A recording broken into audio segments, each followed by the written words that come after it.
video on this. This is out of a 2005 Ford Powerstroke. I've got about 65 to 75 pounds of regulated air going into the fuel system on this particular cylinder head. The head, I've dropped the valves out of it and dropped the rocker assembly off of it so you can see around the injectors.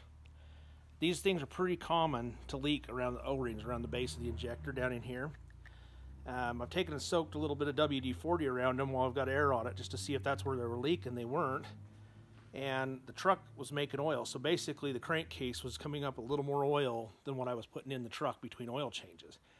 And it was driving me crazy because these injectors have just been rebuilt, and so I went through, replaced the O-rings on the injectors, still continued to have the problem. So I've been in here one time before, and I got thinking maybe there's actually a problem with the injector. So I come along, use a little WD-40, and put it in this seam here, and you can see a little bit of bubbling.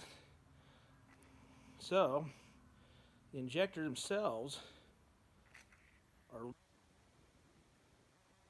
an outfit out of Southern California, and I'm a happy camper with this because it's cost me a lot of time and money.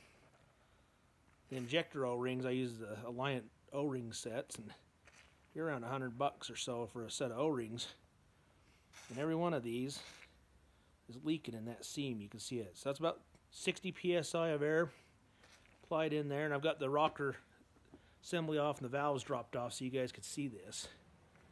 So if you're making oil, it may not be the O-ring down in here, it might be where the body of the injector screws together.